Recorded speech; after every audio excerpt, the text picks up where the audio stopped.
আসসালামু আলাইকুম ভিউয়ার্স, আশা করি সকলে ভালো আছেন। আজকের ভিডিও কিন্তু নিউ স্টাইলের একটি ফুল তৈরি করে দেখাবো এবং সবথেকে সহজ নিয়মে।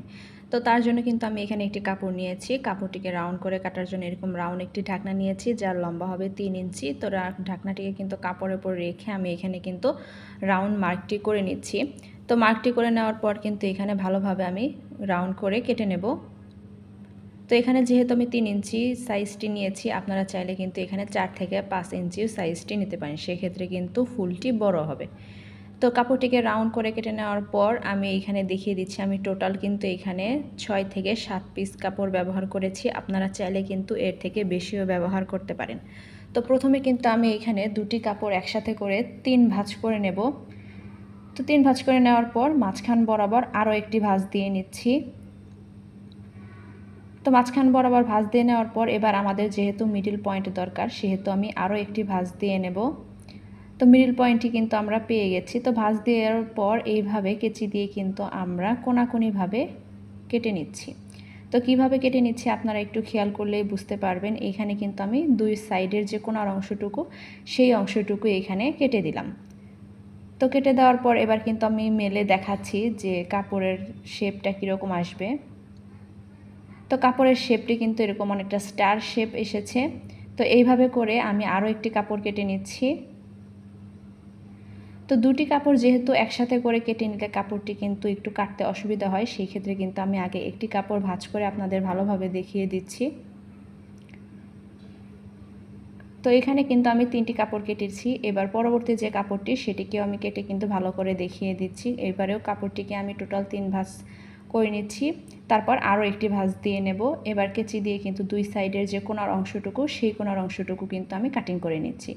কাটার সময় কিন্তু একটু ভালোভাবে কাটবেন, যাতে কোনাটা একটু ভালোভাবে আসে, তাহলে কিন্তু কাপড়ের কাটিংটি দেখতে খুব সুন্দর আসবে।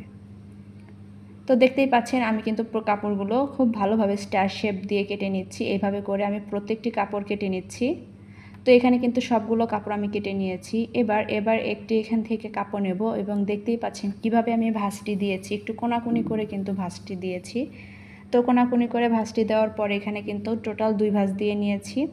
তো 2 ভাঁজ দিয়ে নেওয়ার পর এরকম একটি শেপ আসবে। এবার সুই সুতো দিয়ে কিন্তু যে নিচের অংশটুকু, সেই অংশটুকু কিন্তু আমি এখানে সেলাই করে দেব।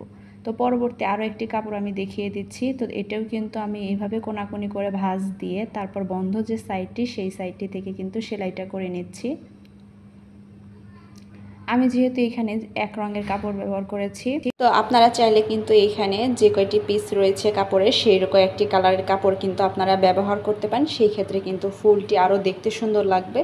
তো তারপর এখানে কিন্তু আরও একটি কাপড় নিয়ে নিচ্ছি এবং 3 ভাঁজ করে নিচ্ছি। এবার কাপড়ের যে নিচের অংশটুকু রয়েছে, সেখান থেকে আমি সেলাইটা করে দেব। তো ভিডিওতে যদি কোনো কিছু বুঝতে সমস্যা হয়, অবশ্যই কিন্তু আমাকে কমেন্ট করে জানাবেন, আমি কিন্তু রিপ্লাই দেওয়ার চেষ্টা করব। তো এখানে কিন্তু আমি এখানে টোটাল 3টি পাপড়ি সেলাই করে নিয়েছি। এবার এক এক করে প্রত্যেকটি পাপড়ি কিন্তু আমি এখানে সেলাই করে নিচ্ছি। তো এখানে কিন্তু প্রত্যেকটি কাপড় আমার সেলাই করা শেষ। এবার সুতোটি ধরে টান দিয়ে আমি এখানে কিন্তু ভালোভাবে গিঁটটি দিয়ে নিচ্ছি। এখানে অবশ্যই 2 থেকে 3টি গিঁট দেবেন। যদি আপনাদের সুতোগুলো মোটা হয়, তাহলে 2টি গিঁট দিলেই কিন্তু যথেষ্ট। তো এখানে কিন্তু আমি গিঁট দিয়ে নেওয়ার পর বাড়তি যে সুতার অংশটুকু রয়েছে, সেগুলো কিন্তু এবার কেটে দিচ্ছি। খুব সহজ নিয়ম কিন্তু আমি ফুলটি তৈরি করে দেখালাম এবং দেখতেও কিন্তু খুব ইউনিক হয়েছে। এবার কাপড়টি কিন্তু আমি পাপড়িগুলো হাত দিয়ে এভাবে একটু মেলে দিচ্ছি, যাতে ফুলটি বুঝতে আরেকটু সুন্দর হয়। তো খুব সহজভাবেই কিন্তু ফুলটি তৈরি করলাম। এবার কিছু পুঁতি অ্যাড করে ডেকোরেশনটি করে নিচ্ছি।